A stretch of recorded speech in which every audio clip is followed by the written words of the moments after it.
નમસ્કાર વિદ્યાર્થી મિત્રો, ધોરણ 10 વિષય ગુજરાતી. વિદ્યાર્થી મિત્રો, વ્યાકરણમાં આજે આપણે શીખીશું ક્રિયા વિશેષણ. તો સૌથી પહેલાં વિદ્યાર્થી મિત્રો, અહીંયા આગળ આપણને એક પ્રશ્ન થાય કે ક્રિયા વિશેષણ એટલે શું? ક્રિયા વિશેષણ કોને કહેવાય? ગત તાસમાં આપણે વિશેષણ વિશે શીખ્યા, પરંતુ ક્રિયા વિશેષણ એટલે શું? તો ક્રિયા વિશેષણ એટલે કે જે શબ્દ ક્રિયાના અર્થમાં વિશેષતા લાવનાર પદ હોય એને ક્રિયા વિશેષણ કહે છે. એટલે ક્રિયાના અર્થમાં વિશેષતા લાવનાર પદને ક્રિયા વિશેષણ કહે છે. આવી એક આપણે સામાન્ય વ્યાખ્યા આપી શકાય. અને વિદ્યાર્થી મિત્રો, ક્રિયા વિશેષણ વિશે આ એક અગત્યની બાબત જાણવા જેવી છે કે ક્રિયા વિશેષણને જ્યારે આપણે વાક્યમાંથી દૂર કરવામાં આવે તો વાક્યનો અર્થ અધૂરો લાગતો નથી. એટલે કે જે આપણું વાક્ય છે એની અંદરથી જો કદાચ ક્રિયા વિશેષણ દૂર થઈ જાય તો એનો અર્થ બદલાતો નથી.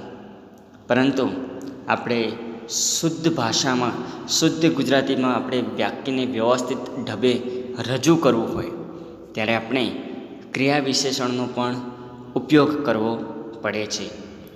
ત્યારે જ આપણે ભાષાની સજ્જતા જળવાય છે.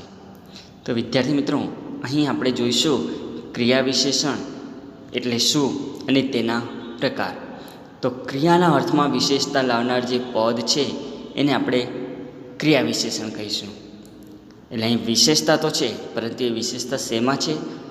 તો ક્રિયાની અંદર. હવે આપણે જોઈએ ક્રિયા વિશેષણના પ્રકાર.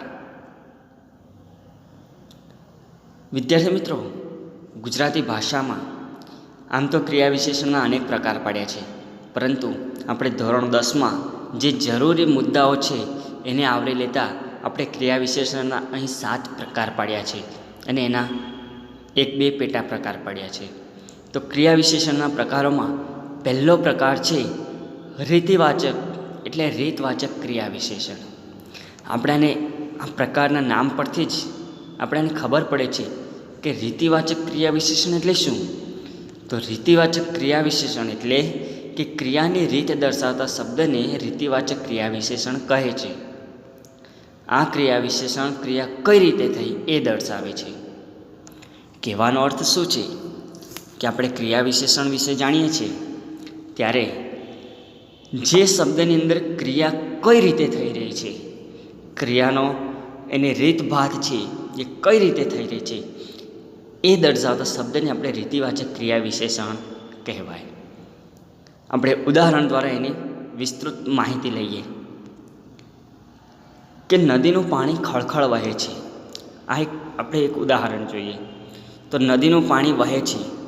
જ્યારે હમણાં મેં થોડીક વાર પહેલાં વાત કરી કે ક્રિયા વિશેષણને વાક્યમાંથી દૂર કરવામાં આવે તો તેના અર્થમાં કોઈ વધારે ફરક પડતો નથી. તો અહીં ખળખળ છે, તો નદીનું પાણી કેવી રીતે વહે છે? તો એની રીત અહીંયા આપી છે. તો ખળખળ વહે છે. નદીનું પાણી કેવી રીતે વહે છે? તો ખળખળ વહે છે. તો આ ખળખળ એક જાતની રીતિવાચક ક્રિયા વિશેષણ ગણાય. અને હમણાં મેં વાત કરી કે ક્રિયા વિશેષણને આપણે વાક્યમાંથી દૂર કરીએ તો આપણને કોઈ વધારે ફરક પડતો નથી. તો અહીંયા આગળથી આપણે શબ્દને દૂર કરીએ ક્રિયા વિશેષણને તો નદીનું પાણી વહે છે એનો અર્થ જળવાઈ રહે છે, પરંતુ નદીનું પાણી કેવી રીતે વહે છે તો આપણને એની રીતભાત મળશે. તો આ ખળખળ વહે છે. તો આ ખળખળ એ રીતવાચક ક્રિયા વિશેષણ કહેવાય. આગળ એક બીજું ઉદાહરણ જોઈએ આપણે. વિનુ કાકા સતત બોલ્યા કરે છે. જ્યારે અંકિતના અને સૌરભને એ ભણાવતા હતા ત્યારે સતત બોલ્યા જ કરતા. તો વિનુ કાકા બોલ્યા કરે છે, પરંતુ કેવી રીતે? એમને બોલવાની રીત કેવી છે? તો એ સતત બોલ્યા કરે છે. તો આ સતત એ રીતિવાચક ક્રિયા વિશેષણ ગણાય. અહીં આગળ આપણે બોલ્યા એ ક્રિયા છે. વિનુ કાકા બોલે છે, નદીનું પાણી વહે છે, તો આ વહે છે, બોલ્યા કરે છે, એ બધી ક્રિયા થઈ. અને ક્રિયાની અંદર પણ વિશેષતા છે. પાણી કેવી રીતે વહે? તો કે ખળખળ. વિનુ કાકા જે ક્રિયા કરે છે બોલવાની એ કેવી રીતે થાય છે? તો કે સતત. એટલા માટે એને રીતિવાચક ક્રિયા વિશેષણ કહેવાય. અહીં વિશેષતા ક્રિયાની અંદર હશે. વિશેષતા ખાસ ધ્યાન રાખજો મિત્રો, આપણે શું ભણી રહ્યા છીએ એ જાણવું ખાસ જરૂરી છે. ક્રિયા વિશેષણ ભણીએ છીએ એટલે નામ પરથી જ ખબર પડવી જોઈએ કે ક્રિયાની અંદર વિશેષતા હશે. આગળ એક ઉદાહરણ જોઈએ. પક્ષીને પામવા તું છાનો તું સોણ ગીતની. આપણે કાવ્યનું આ એક પંક્તિ છે કે પક્ષીને પામવા તું સોણ ગીતને, પરંતુ અહીં આગળ સોણ ગીતને એટલે પક્ષીને જો આપણે પામવું હોય, એનો આનંદ લેવો હોય, એના સૌંદર્યનો આસ્વાદ લેવો હોય, તેના ગીતના જેના મધુર શબ્દો છે એને તું છુપાઈને છાનો તું સોણને. અહીં સાંભળવાની જે ક્રિયા દર્શાવી છે એની અંદર પણ વિશેષતા બતાડી છે કે તું એનું ગીત સાંભળ, પરંતુ કેવી રીતે, તો કે છાનો એટલે છુપાઈને. કારણ કે જો કદાચ તું એની સામે રજૂ થઈ જઈશ તો એ પક્ષી કદાચ ડરના માર્યું ઉડી જશે. એટલે કે છે કે એને તારે પામવું હોય, એના સૌંદર્યનો આસ્વાદ લેવો હોય તો તું એનું જે સૌંદર્ય છે એને તું છાનો રહીને એટલે ચૂપચાપ સાંભળ. વિદ્યાર્થીઓ પ્રેમથી રમતા હતા. અહીં આગળ વિદ્યાર્થી મિત્રો આ એક સરળ વાક્ય તમને આપું છું, એનાથી તમને વધારે સમજ પડશે કે વિદ્યાર્થીઓ રમતા હતા. આપણે જે ક્રિયા વિશેષણ છે એ દૂર કર્યું તો એના અર્થમાં અહીં કોઈ વધારે ફરક પડતો નથી. પરંતુ આપણે અહીં આગળ શીખી રહ્યા છીએ ક્રિયા વિશેષણ. તો ક્રિયા કઈ કરે છે વિદ્યાર્થીઓ? વિદ્યાર્થીઓની ક્રિયા કઈ? તો કે રમવાની. તો એ રમે છે એ ક્રિયાથી. તે રમવાની ક્રિયા છે કેવી રીતે કરે છે? તો કે વિદ્યાર્થીઓ કેવી રીતે રમે છે? તો કે પ્રેમથી. અહીં આગળ જે ક્રિયા થાય છે એને કેવી રીતે, એવો તમે પ્રશ્ન પૂછશો ત્યાં તમને ક્રિયા વિશેષણ મળશે કે વિદ્યાર્થીઓ રમતા હતા. તો વિદ્યાર્થીઓ કેવી રીતે રમતા હતા? તો આ કેવી રીતે એમ શબ્દ પૂછીશું, એવો પ્રશ્ન પૂછીશું ત્યારે આપણને જે વસ્તુ મળશે એ વસ્તુને આપણે રીતિવાચક ક્રિયા વિશેષણ કહેવાશે. તો વિદ્યાર્થીઓ કેવી રીતે રમતા હતા? તો આપણને મળશે એ લોકો રમતા હતા એ ક્રિયા છે. તો કેવી રીતે રમતા હતા? પ્રેમથી. તો આ પ્રેમથી એ રીતિવાચક ક્રિયા વિશેષણ ગણાય છે. એટલે અહીંયા આગળ નામ પરથી તમને ખબર પડી જોઈએ, રીતિવાચક ક્રિયા વિશેષણની અંદર ક્રિયાની રીત દર્શાવી હશે. હવે ક્રિયા વિશેષણના આપણે બીજા પ્રકારમાં જઈએ.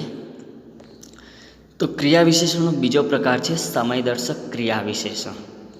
વિદ્યાર્થી મિત્રો અહીં એના જે વ્યાખ્યા આપે એના શબ્દો ઉપરથી જ આપણને ખબર પડી જાય કે સમયદર્શક ક્રિયા વિશેષણ કોને કહેવાશે? તો ક્રિયા થવાનો સમય દર્શાવતા શબ્દોને સમયદર્શક ક્રિયા વિશેષણ કહેવાય છે. આમ વ્યાખ્યાને આપણે ગોખવા કરતાં સમજવી વધુ આવશ્યક છે.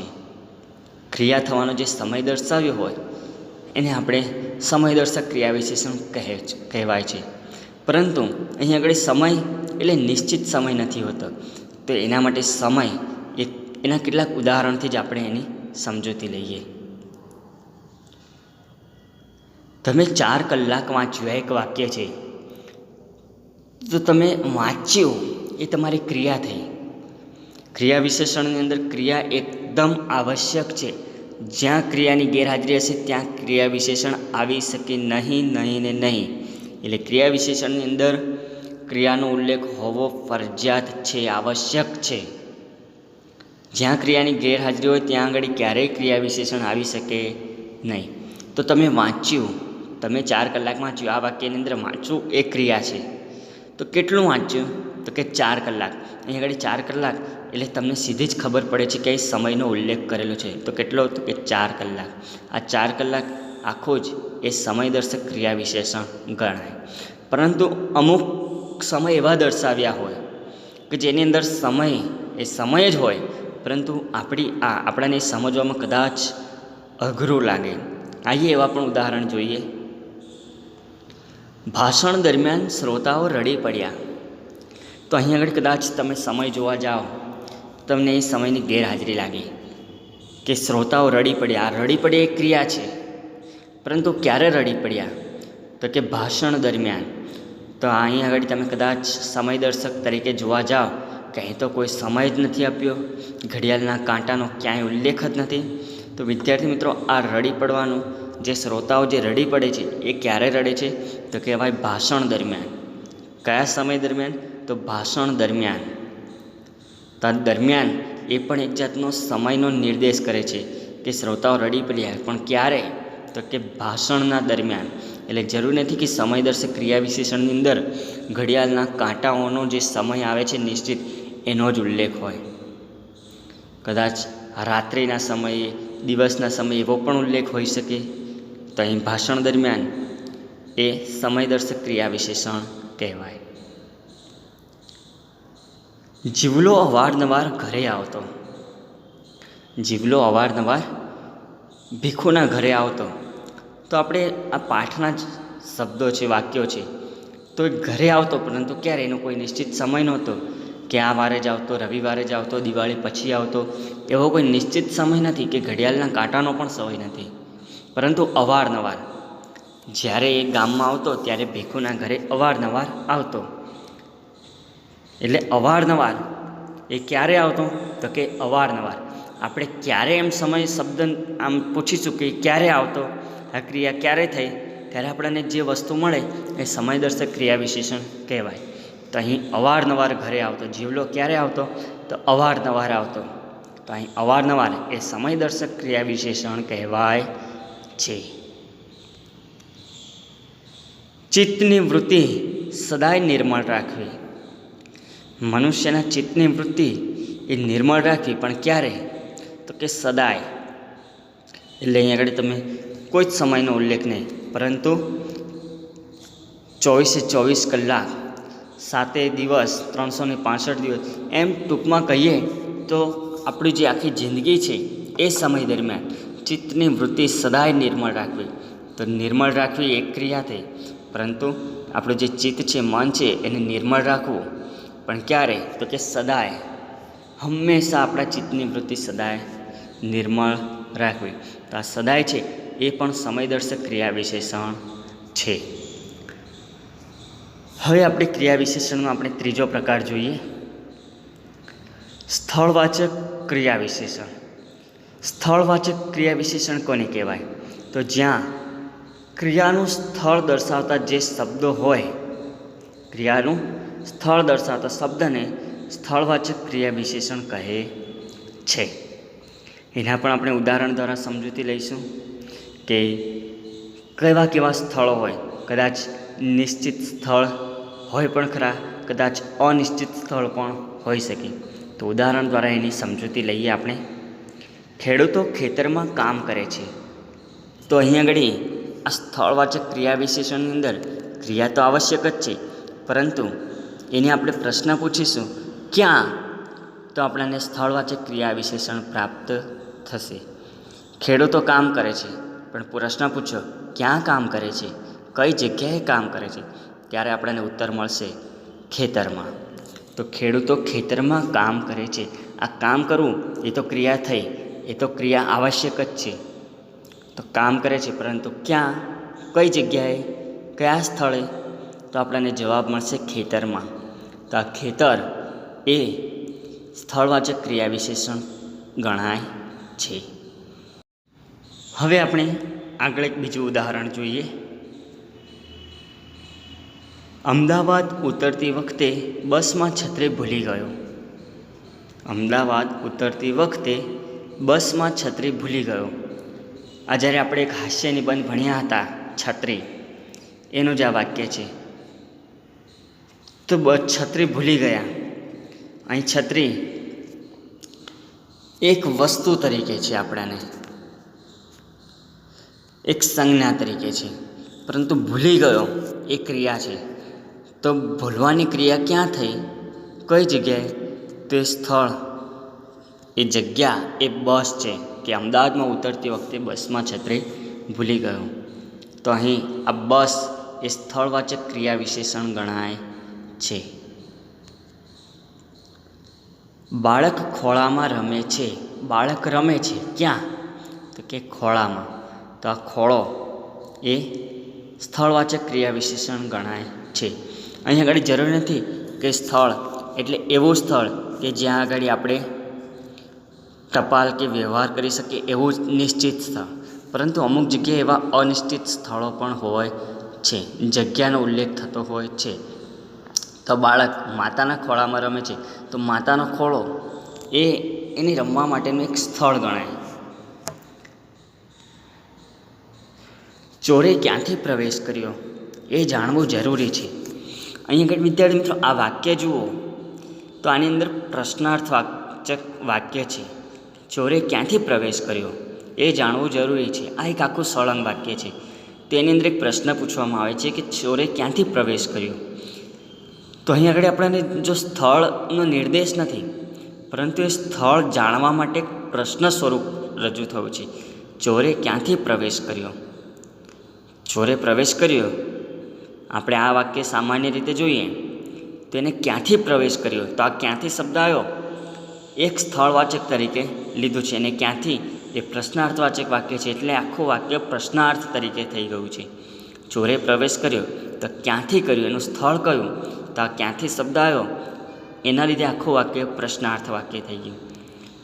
તો આવા પણ કેટલાક વાક્યો આવે છે કે જ્યાં આગળ જે સ્થળ માટે એ નિશ્ચિત કે અનિશ્ચિત સ્થળ ના હોય, પરંતુ એ સ્થળ જાણવા માટે એ શબ્દનો પ્રયોગ થયો હોય. ચોરે ક્યાંથી પ્રવેશ કર્યો છે, એટલે આ ક્યાંથી એ સ્થળનો નિર્દેશ કરવા માટે જ પ્રશ્ન પૂછાયો છે. એટલે આવા શબ્દો પણ ખાસ ધ્યાન રાખજો, એ સ્થળવાચક ક્રિયા વિશેષણ જ કહેવાય છે. ક્રિયા વિશેષણનો આપણે ચોથો પ્રકાર જોઈએ, પ્રમાણવાચક ક્રિયા વિશેષણ. તો પ્રમાણવાચક ક્રિયા વિશેષણ કોને કહેવાય, તો ક્રિયાનું પ્રમાણ કે માપ બતાવનાર શબ્દોને પ્રમાણવાચક ક્રિયા વિશેષણ કહે છે. અહીં ક્રિયા કેટલા પ્રમાણમાં થઈ છે એનું માપ દર્શાવે, એનું પ્રમાણ દર્શાવે, એના ઉદાહરણ જોઈએ એટલે વિસ્તૃત સમજ મળે આપણને. તો પ્રમાણવાચક ક્રિયા વિશેષણ એનું અહીં ઉદાહરણ આપ્યું છે કે એની ઉંમરના છોકરા સાથે જરા ભળવા તો દો. જ્યારે રેસનો ઘોડો પાઠ આપણે ભણ્યા હતા ત્યારે અંકિત માટે આ આખો વાક્યનો ઉલ્લેખ થયો હતો કે અંકિતને અને સૌરભને સતત ભણાયા ના કરો, એમ કે એને રમવાની ઉંમર છે, તેની જોડે રમશે, એના એ મિત્રો સાથે ભળશે. એ વખતે વિનુ કાકાના પત્ની આ વાક્ય ઉચ્ચાર્યું હતું કે એની ઉંમરના છોકરા સાથે જરા ભળવા તો દ્યો. તો અહીં આગળ એ બાળક જ્યારે રમશે તો કે એને ભળવા દો, એના મિત્રો જોડે હળી મળીને ભળવા દો. તો વિદ્યાર્થી મિત્રો અહીં આગળ આપણે આ પાઠ શીખ્યા તે વખતે આપણે જાણ્યું હતું કે અમુક જગ્યાએ ફક્ત ને ફક્ત ચોપડીનું જ્ઞાન જ બધું નથી હોતું. વ્યક્તિની જે ગણતર હોય, ભણતર કરતાં ગણતર વધારે ઉપયોગી હોય. તો કે એને પ્રેક્ટિકલ જ્ઞાન મળશે, નોલેજ મળશે, ત્યારે એ જીવનમાં પાછો પડશે નહીં. તો કે એની ઉંમરના છોકરા જોડે જ્યારે ભળવા દો, તો આ ભળવા દો એક ક્રિયા થઈ, પરંતુ એને કેટલા પ્રમાણમાં ભળવું જોઈએ. આખો દિવસ એવું પણ નથી કે એને ભણવાનું મૂકીને એના મિત્રો જોડે જ રમે, પરંતુ એને થોડો ભળતો થાય, લોકો જોડે શરમ સંકોચ ઓછી થાય, એની લઘુતા ગ્રંથિ કે ગુરુતા ગ્રંથિ હોય એ ઓછી થાય, એટલા માટે કહ્યું હતું કે એની ઉંમરના છોકરા જોડે જરા ભળવા દો. તો આ ભળવા દો પણ કેટલી માત્રામાં, તો અહીં જરા માત્રામાં, એટલે થોડી માત્રામાં. અહીં આગળ એ જરા શબ્દ છે એ પ્રમાણવાચક ક્રિયા વિશેષણ છે. તો અહીં આગળ ભળવાની ક્રિયા છે એ કેટલા પ્રમાણમાં છે, તો કે જરાક. અહીં આગળ નિશ્ચિત માપ પણ હોતા નથી. માપ નિશ્ચિત પણ હોઈ શકે અને અનિશ્ચિત પણ હોઈ શકે છે. સાહેબ ખૂબ બોલ્યા. કદાચ એવું થયું હોય કે ક્લાસમાં કે સ્કૂલમાં, શાળામાં કંઈક ગેરશિસ્ત જેવું વર્તન કર્યું હોય, ત્યારે કદાચ બોલ્યા હોય સાહેબ, લડ્યા હોય, અથવા તો કદાચ કોઈ પ્રોગ્રામમાં સારું બોલ્યા હોય, એવું પણ બને. તો સાહેબ બોલ્યા, પરંતુ કેટલું બોલ્યા, અહીં કેવું નહીં પરંતુ કેટલું, એનું પ્રમાણ માપમાં આપવા માટે આપણે પ્રશ્ન પૂછવો પડશે. કેટલું, અહીં કહેવાનો ઉલ્લેખ નથી થતો વિદ્યાર્થી મિત્રો, પરંતુ કેટલાનો ઉલ્લેખ થાય છે. સાહેબ કેટલું બોલ્યા, તો કે ખૂબ બોલ્યા. એટલે અહીં આગળ આવા જે પ્રમાણ એટલે માપ માટે જે ક્રિયાનો ઉલ્લેખ થાય એને પ્રમાણવાચક ક્રિયા વિશેષણ કહેવાય છે. અમારે કેટલું લખવાનું છે, આ પણ એક પ્રશ્નાર્થવાચક વાક્ય છે. તો અમારે લખવાનું તો છે, તો લખવાની એક ક્રિયા થઈ, એટલે ક્રિયા વિશેષણની અંદર ક્રિયા તો આવશ્યક જ છે. ફરી કહું છું કે ક્રિયા વિશેષણની અંદર ક્રિયા જરૂરી હોય ને હોય. જો ક્રિયાની ગેરહાજરી તો ક્યાંય ક્રિયાવાચક વિશેષણ થાય નહીં, એટલે ક્રિયા જરૂરી છે.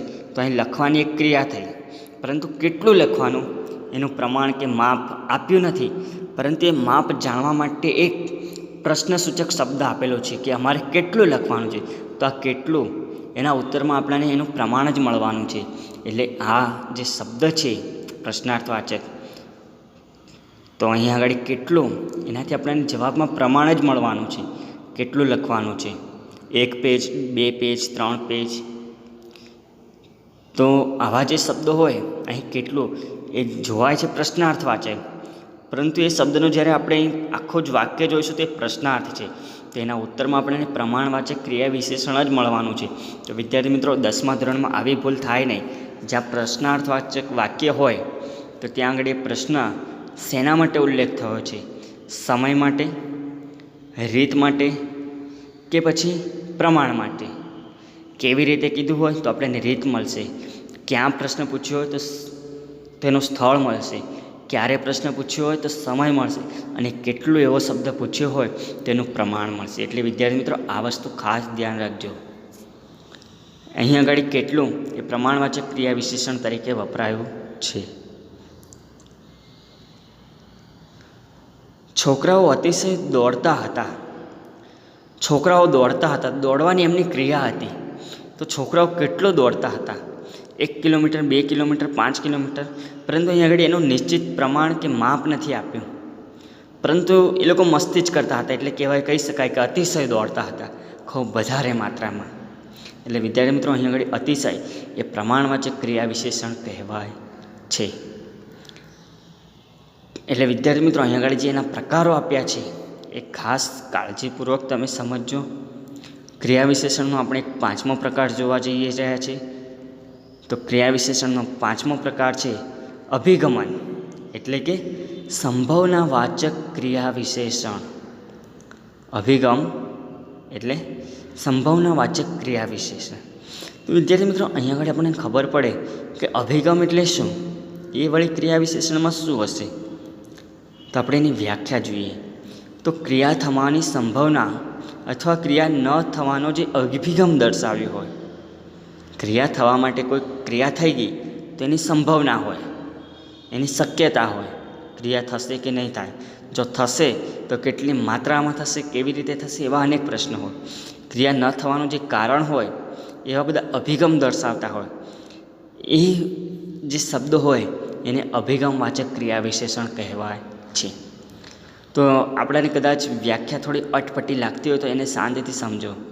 ક્રિયા થવાની જે સંભાવના છે એને, અથવા ક્રિયા ન થવાનો જે અભિગમ છે એટલે કારણ જે છે, ક્રિયા થઈ તો કેટલી માત્રામાં થઈ, કેવી રીતે થઈ, એનું કારણ આપવું પડે. જો ક્રિયા ન થઈ હોય તો એનું પણ કારણ દર્શાવવું પડે. તો એવા જે ક્રિયા થાય છે અને નથી થતી એના જે કારણ હોય એને જ અભિગમવાચક ક્રિયા વિશેષણ કહેવાય છે. તો ઉદાહરણ દ્વારા એની પણ આપણે સમજૂતી લઈએ. તે કામ વગર ભાગ્યે જ બોલતો. તે કામ વગર ભાગ્યે જ બોલતો.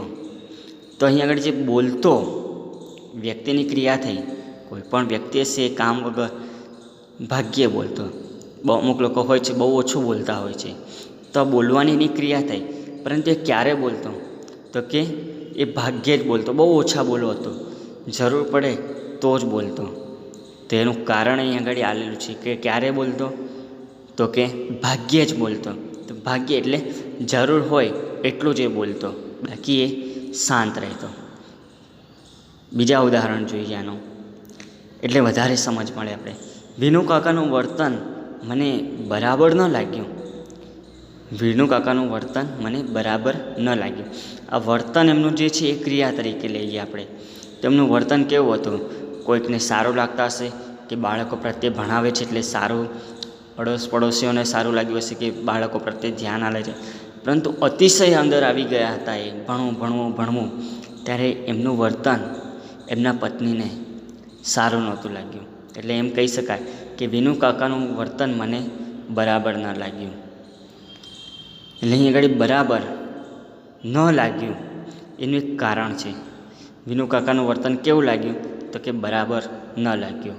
એનું કારણ આપણને ખબર પડી ગઈ કે બરાબર નથી એમનું વર્તન. તો આ બરાબર જે સૂચક શબ્દ છે એ અભિગમવાચક ક્રિયા વિશેષણ છે. આજે કદાચ વરસાદ આવશે. આજે વરસાદ આવશે. શ્યોર નથી આપણે વિદ્યાર્થી મિત્રો, ચોક્કસ નથી કે વરસાદ 100% આવશે. કદાચ 100% ન પણ આવે, કદાચ આવે પણ ખરો. એટલે આ સંભાવના ઊભી થઈ છે. ક્રિયા કદાચ વરસાદ પડવાની જે ક્રિયા છે, વરસાદ આવવાની, એ કદાચ થાય પણ ખરી, કદાચ ન પણ થાય. અને થાય તો એનું કારણ શું, ન થાય એનું કારણ શું, એ બધા પ્રશ્નો તો ઊભા જ હોય. તો કદાચ વરસાદ આવશે તો અહીં આગળ સંભાવના ઊભી કરી છે. હવે વિદ્યાર્થી મિત્રો અહીં વ્યાખ્યાને સમજવાનો પ્રયત્ન કર્યો. ક્રિયા થવાની સંભાવના એટલે અહીં આગળ વરસાદ આવવાની સંભાવના, અથવા ક્રિયા ન થવાનું જે અભિગમ દર્શાવ્યો હોય, એટલે કદાચ વરસાદ ના પણ આવે, આ વાતાવરણ કદાચ ખુલ્લું છે એવું કારણ દર્શાવી દીધું હોય, તો કદાચ વરસાદ ન પણ આવે. તો આવા શબ્દોને અભિગમવાચક ક્રિયા વિશેષણ કહે છે. હવે વિદ્યાર્થી મિત્રો, આપણે આ અભિગમવાચક ક્રિયા વિશેષણ છે એનું એક બીજું ઉદાહરણ જોઈ એના પેટા પ્રકાર વિશે આપણે આગળ જઈએ. એ તો જાણે મોટો માણસ હોય એમ મોબાઈલ રાખે છે. આજકાલ આપણે વર્તમાનમાં ટેકનોલોજીનો આપણે ઉપયોગ કરીએ છીએ, પરંતુ ક્યાંક આપણને એનો અતિશય ઉપયોગ અથવા તો ગેરઉપયોગ આપણને જોવા મળે છે. કે અમુક લોકો જે નાના નાના છોકરાઓ છે એમને મોબાઈલની કોઈ જ આવશ્યકતા નથી, છતાં પણ એ લોકો જાણે મોબાઈલ રાખે છે અને જાણે મોટા માણસ હોય એવી રીતે એ વાત કરશે. એ તો જાણે મોટો માણસ હોય એમ મોબાઈલ રાખે છે. તો આ મોબાઈલ રાખવો એક વાક્ય છે, તે કેવી રીતે રાખે છે, એનો જે અભિગમ અગાડી આપ્યો છે તે કેવી રીતે વાપરે છે? તો કે જાણે મોટો માણસ હોય. તો આ જાણે, કદાચ, ભાગ્યે જ, બરાબર, આવા શબ્દો છે એ અભિગમવાચક ક્રિયા વિશેષણ છે. તો વિદ્યાર્થી મિત્રો, અહીં આગળ કદાચ જો અમુક વિદ્યાર્થીને એવું લાગતું હોય કે આ જે અભિગમવાચક ક્રિયા વિશેષણ છે એમાં સંપૂર્ણ સમજ નથી મળી. સંભાવનાવાચક ક્રિયા વિશેષણ શું છે એ ખબર પડી ગઈ, પરંતુ અભિગમ એટલે એનું કારણ, એ જે ક્રિયા વિશેષણ છે એમાં લગભગ મને પણ એવું લાગે છે કે 60% લોકોને ખબર પડી હશે અને 40% નહીં પડી હોય.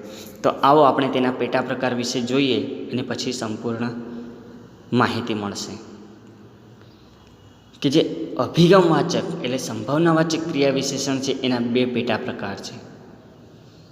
એક તો સ્વીકારવાચક ક્રિયા વિશેષણ, એટલે કોઈ વસ્તુની સંભાવના હતી, જેમ કે આજે કદાચ વરસાદ આવશે, તો એ તો આપણે સંભાવના તરીકે લઈ લીધો, પરંતુ ક્રિયા ન થવાનું કદાચ અભિગમ હોય, તે કદાચ આપણે સ્વીકારીએ પણ ખરા, કદાચ ન પણ સ્વીકારીએ.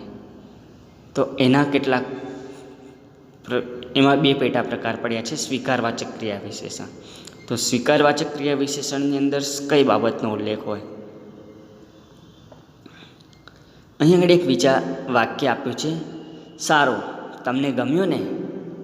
એટલે કે કોઈ ક્રિયા થઈ હોય અને એનો આપણે ઉલ્લેખ કર્યો હોય, ત્યારે આપણે કહીએ કે સારું થયું તમે આવ્યા, તમને ગમ્યું ને, તમે આ કાર્ય કર્યું, તમને ગમ્યું ને? તો આ સારું, એ પ્રમાણે આપણે એ વસ્તુનો સ્વીકાર કરી લીધો છે. એટલે આ જે ક્રિયા થવાની હતી એનો આપણે સ્વીકાર કર્યો. તો સારું એ સ્વીકારવાચક ક્રિયા વિશેષણ તરીકે આપણે ગણી શકાય. સ્વીકારવાચક ક્રિયા વિશેષણ એ કોઈ સ્પેશિયલ પ્રકાર નથી, પરંતુ અભિગમ એટલે સંભાવનાવાચક ક્રિયા વિશેષણનો જ પેટા પ્રકાર છે. ભલે આપણે કાલે વાત કરીશું, એ વસ્તુનો અહીં આગળ આપણે સ્વીકાર કર્યો, ભલે કશો વાંધો નથી, આપણે કાલે વાત કરીશું. હા, હું તમને મદદ કરીશ. આ મદદ કરવાની જે ક્રિયા છે એનો આપણે સ્વીકાર કર્યો કે હા, હું તમને ચોક્કસ મદદ કરીશ. આવી જ રીતે એક બીજો અભિગમ આવે છે નિષેધવાચક ક્રિયા વિશેષણ. વિદ્યાર્થી મિત્રો, આ 2 પેટા પ્રકાર ખાસ ધ્યાન રાખજો, એક તો સ્વીકારવાચક અને નિષેધવાચક ક્રિયા વિશેષણ. તો નિષેધવાચક ક્રિયા વિશેષણની અંદર કયો બાબતનો ઉલ્લેખ કર્યો હોય છે? એક વાક્ય આપણે જોઈએ કે તમારા પૈસા ના લેવાય. તો અહીં પૈસા ન લેવા માટે આ ના શબ્દ દ્વારા અહીં આગળ નિષેધ કર્યો છે. આ નાની અંદર નકાર છે, તમારા પૈસા લેવાય, પરંતુ આ શબ્દ ના છે એટલે તમારા પૈસા ન લેવાય. એ ના દ્વારા અહીંયા આગળ નિષેધ દર્શાવ્યો છે. નવ કરશો કોઈ શોક, કોઈ અનિચ્છનીય ઘટના બની હોય, વ્યક્તિઓ વિલાપ કરતા હોય, દુઃખ કરતા હોય, ત્યારે આપણે એમને કહી શકીએ કે નવ કરશો કોઈ શોક, એટલે એમ કે દુઃખ કરશો નહીં. પરંતુ એના માટે ના કે નહીં એવો શબ્દ નહીં, પરંતુ એ નવ આલ્યો છે. તો આ નવ એ કોઈ સંખ્યા નથી કે 8 પછી અને 10 પહેલાં આવતી કોઈ સંખ્યા નથી, પરંતુ નવ કરશો કોઈ શોક કાવ્ય પંક્તિના જે શબ્દો છે, એટલે નવ એ અહીં આગળ નહીં બરોબર છે, નિષેધવાચક છે. અને આગળ એક વાક્ય છે કે તમે બહુ બોલો માં, તમે બહુ બોલો માં. તો જો માં અનુસ્વાર હોય તો ની અંદર એવો અર્થ થાય કે ગ્લાસમાં બહુ પાણી છે, તો પરંતુ એની અંદર અનુસ્વાર હોવું જોઈએ. પરંતુ જ્યાં અનુસ્વાર નથી, તમે બહુ બોલોમાં, આપણા સૌરાષ્ટ્ર કાઠિયાવાડની મીઠી બોલીનો આ શબ્દ છે કે તમે બહુ બોલોમાં, એ માની અંદર નકાર સૂચકે છે કે તમે બહુ બોલો નહીં. તો આ માં જે શબ્દ અહીં આગળ આપ્યો છે એ નકાર સૂચક છે. એટલે અભિગમવાચક એટલે જે સંભાવના હોય એ તો તમને ખબર પડી છે, પરંતુ ક્રિયા થાય છે અથવા નથી થતી, એની અંદરના જે કારણ હોય છે તે કારણ બે રીતના હોય. એક તો સ્વીકારીએ છીએ કે આ વસ્તુ થવાનું છે, આપણે સારું, ભલે, હા એવા શબ્દોથી સ્વીકારીએ છીએ. અને નિષેધવાચકની અંદર ના, નહીં, નો, નવ અને માં એવા શબ્દોથી આપણે એ વસ્તુનો નિષેધ કરીએ છીએ. એટલે અભિગમવાચક ક્રિયા વિશેષણની અંદર કોઈ ક્રિયા થવાની સંભાવના હોય અથવા ક્રિયા ન થવાનું કારણ હોય, એટલે અભિગમ હોય. એને આપણે ક્રિયા કેમ નથી થતી એનો આપણે ઉલ્લેખ કર્યો હોય. તમારા પૈસા ના લેવાય, તમે બહુ વડીલ માણસ છો એટલે પૈસા ના લેવાય. તો ના લેવાનું કારણ શું? તો એનું કારણ ગમે તે હોય છે કે તમે અમારા કરતાં નાના છો, અમે મોટા છીએ, તમારાથી આ ખોટી રીતના અમારાથી પૈસા ન લેવાય એવો કદાચ વિવેક પણ દર્શાવ્યો હોય. એટલે આવા શબ્દોની અંદર જે વિવેક દર્શાવ્યો હોય, ક્રિયા કેમ નથી થતી એનો અભિગમ હોય, એને આપણે અભિગમવાચક ક્રિયા વિશેષણ કહેવાય છે. આગળ જોઈએ ક્રિયા વિશેષણનો છઠ્ઠો પ્રકાર, નિશ્ચયવાચક ક્રિયા વિશેષણ. વિદ્યાર્થી મિત્રો, આના નામ પરથી જ આપણને ખબર પડી જાય કે નિશ્ચયવાચક ક્રિયા વિશેષણની અંદર જે ક્રિયા છે એની નિશ્ચિતતાનો અર્થ દર્શાવ્યો હશે. ક્રિયાનો નિશ્ચય દર્શાવતા શબ્દને નિશ્ચયવાચક ક્રિયા વિશેષણ કહે છે. ક્રિયાનો નિશ્ચય દર્શાવતા એવા શબ્દોને નિશ્ચયવાચક ક્રિયા વિશેષણ કહે છે. તો આની અંદર જે ક્રિયા થતી હશે એ નિશ્ચિત હશે, નિશ્ચિત સમય પણ હોઈ શકે. જોઈએ ઉદાહરણથી,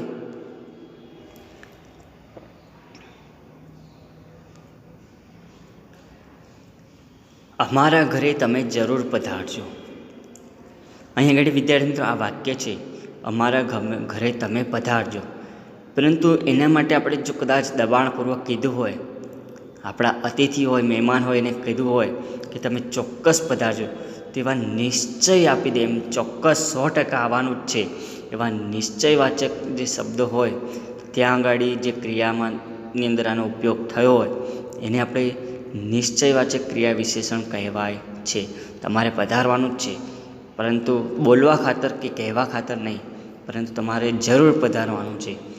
એના 100% અંદર આપણે મૂક્યું હોય, ભારપૂર્વક કીધું હોય, ત્યારે આ જરૂર એવો શબ્દનો આપણે પ્રયોગ કરીએ છીએ. તો આ જરૂર એ નિશ્ચયવાચક ક્રિયા વિશેષણ કહેવાય છે. આગામી સમયમાં ભારત અવશ્ય મહાસત્તા બનશે.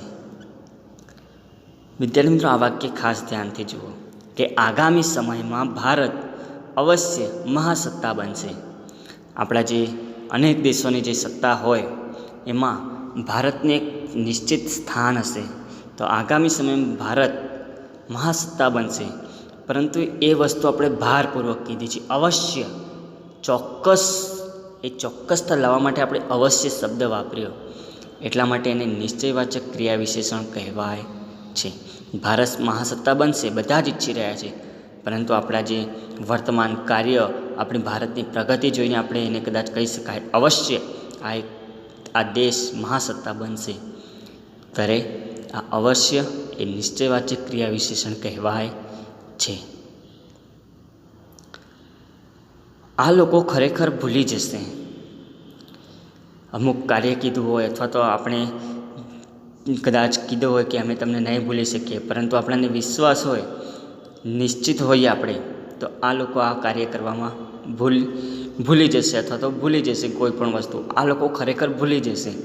તો ખરેખર એ વસ્તુ નિશ્ચય દર્શાવે છે. ભૂલવું એ એમની ક્રિયા થશે, પરંતુ ખરેખર એટલે એ ભૂલવાની જે ક્રિયા છે એની અંદર વિશેષતા છે. ભૂલવું એ ક્રિયા છે, પરંતુ એ ક્રિયાની અંદર વિશેષતા છે.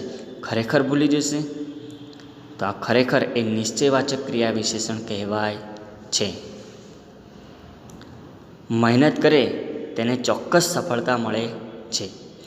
વિદ્યાર્થી મિત્રો, આ કહેવતનો આપણે જો કદાચ અર્થ સમજીએ તો સફળતા મળવી એક ક્રિયા થઈ, સફળતા મળવી જોઈએ એ ક્રિયા થઈ, પરંતુ ક્રિયા જે છે એ વિશેષ રૂપે આપે છે કે ચોક્કસ સફળતા મળશે. તો આ ચોક્કસ સફળતા મળવી, તો આ ચોક્કસ એ નિશ્ચય આપણો પાકો થઈ ગયો છે. એટલા માટે એને નિશ્ચયવાચક ક્રિયા વિશેષણ કહેવાય છે. નિશ્ચયવાચક ક્રિયા વિશેષણની અંદર આપણો જે નિશ્ચય છે અથવા તો આપણે જે ક્રિયાની અંદર જે શબ્દો દ્વારા ઉલ્લેખ કરીએ છીએ એની અંદર આપણે પોતાના 100% ઉમેરીએ છીએ. તમે અમારા ઘરે જરૂર પધારજો તો 100% પધારજો. તમે મહેનત કરશો તો 100% તમને ચોક્કસ સફળતા મળશે. આ લોકો ખરેખર ભૂલી જશે, 100% ભૂલી જશે. આપણે એમ અમુક પર્સન્ટેજ આપીને પણ એમ દાવો કરતા હોઈએ છીએ. તો ભૂલી જવું તો આ ખરેખર ચોક્કસ, જરૂર, અવશ્ય એની અંદર જ્યાં નિશ્ચય આવતો હોય, નિશ્ચિત વસ્તુ હોય અને એ પણ ક્રિયાની અંદર ઉલ્લેખ થતો હોય ત્યારે આપણે એને નિશ્ચયવાચક ક્રિયા વિશેષણ કહીએ છીએ. હવે વિદ્યાર્થી મિત્રો, ક્રિયા વિશેષણનો આપણે 7મો પ્રકાર જોઈએ, છેલ્લો પ્રકાર, હેતુવાચક એટલે કારણવાચક ક્રિયા વિશેષણ. તો હેતુવાચક, કારણવાચક ક્રિયા વિશેષણ કોને કહેવાય? તો ક્રિયાનો હેતુ કે કારણ દર્શાવતા શબ્દો હોય એને હેતુવાચક ક્રિયા વિશેષણ કહેવાય છે. હવે વિદ્યાર્થી મિત્રો, અહીં તમને એક પ્રશ્ન થશે કે જ્યારે આપણે સંભાવનાવાચક અથવા તો અભિગમવાચક ક્રિયા વિશેષણ હતું, તો આ તો એના જેવું પણ હોઈ શકે ને.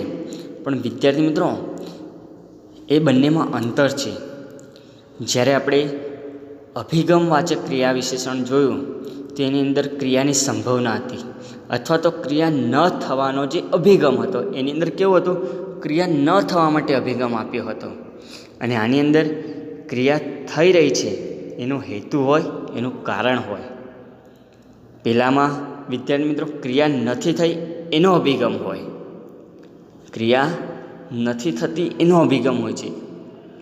જ્યારે અહીં આગળ ક્રિયા થઈ રહી છે એનો અભિગમ છે, એટલે ક્રિયાનો હેતુ કે કારણ દર્શાવતા શબ્દોને હેતુવાચક ક્રિયા વિશેષણ કહે છે. ઉદાહરણ જ્યારે આપણે એની સમજૂતી લઈએ, મહેમાન જવા માટે ઊભા થયા. મહેમાન ઊભા થયા, આ ઊભા થવાની એમની ક્રિયા હતી, પરંતુ શા માટે ઊભા થયા? એ લોકો ઊભા થઈ ગયા તો કેમ ઊભા થયા? એનો હેતુ શું ઊભો થવાનો? તો એમના ઘરે જવા માટે એ ઊભા થયા. તો જવા માટે એમનો હેતુ હતો, એમનું કારણ હતું.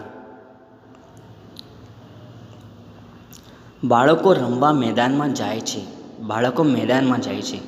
અહીંયા આગળ આપણે ક્રિયા વિશેષણને અલગ કરીએ તો એ વાક્યના અર્થમાં કોઈ ફરક નથી પડતો, પરંતુ બાળકો મેદાનમાં જાય છે તો આ મેદાનમાં જઈ રહ્યા છે એમની ક્રિયા થઈ, પરંતુ એનો હેતુ શું, કારણ શું? તો રમવા માટે જાય છે બાળકો. બાળકો રમવા માટે મેદાનમાં જાય છે. દાદાજી બાળકો માટે ચોકલેટ લાવ્યા. દાદાજી ચોકલેટ લાવ્યા, આ લાવ્યા એમની ક્રિયા થઈ, પરંતુ એ કોના માટે લાવ્યા? એમનો હેતુ શું? ચોકલેટ લાવવાનો હેતુ શું? ચોકલેટ લાવવાનું કારણ શું? તો કે બાળકો માટે. તો અહીંયા આગળ આ માટે, એ બાળકો માટે જે શબ્દ છે આખો, એ હેતુવાચક ક્રિયા વિશેષણ કહેવાય છે. અહીં ચોકલેટ લાવી એમની ક્રિયા હતી, પરંતુ એનો હેતુ શું? તો કે બાળકોને ખુશ કરવા માટે. તો કોના માટે લાવ્યા? તો કે બાળકો માટે. એ એમનું કારણ હતું, હેતુ હતો. ગાંધીજી દેશ કાજે લડ્યા. ગાંધીજી અનેક આંદોલન કર્યા હતા, અહિંસા અને સત્યના માર્ગે લડ્યા હતા, પરંતુ એમને લડ્યા કોના માટે?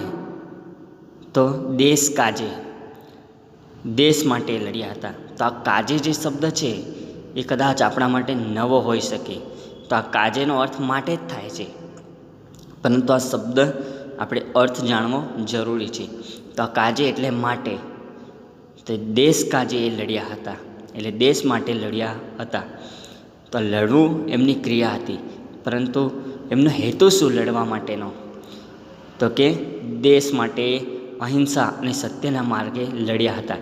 તો દેશ માટે કાજે, પછી માટે, એટલે જે હેતુ હતા, એમના કારણ હતા, એ અહીં આગળ ઉજાગર થતા હોય છે આપણે, કે ગાંધીજી લડ્યા, પરંતુ ખાલી કોઈ ના લડે. તો કે દેશ માટે, આઝાદી માટે. એટલે અહીં આગળ કાજે, માટે એવા શબ્દો છે એ હેતુ દર્શાવતા હોય છે, એનું કારણ આપણી આગળ રજૂ થતું હોય છે. તો આવી રીતે જે ક્રિયા વિશેષણ જે હતા એના 7 પ્રકાર પાડવામાં આવ્યા છે. એની અંદર અહીં આગળ જે છેલ્લો પ્રકાર છે હેતુવાચક, એટલે કારણ દર્શાવતા હોય છે. એટલે ક્રિયા થાય છે તેનો હેતુ હોય છે, ક્રિયા નથી થતી તેનો અભિગમ હોય છે. બંનેમાં અંતર છે. તો આ સાથે આપણે ક્રિયાવાચક વિશેષણ એના પ્રકાર અને પેટા પ્રકાર અહીં આગળ પૂર્ણ થાય છે. એટલે વિદ્યાર્થી મિત્રો ખાસ ધ્યાન રાખજો. આ સાથે આપણે નવા વિષય સાથે અને નવા ટૉપિક સાથે આપણે ફરી મળીશું. અસ્તુ.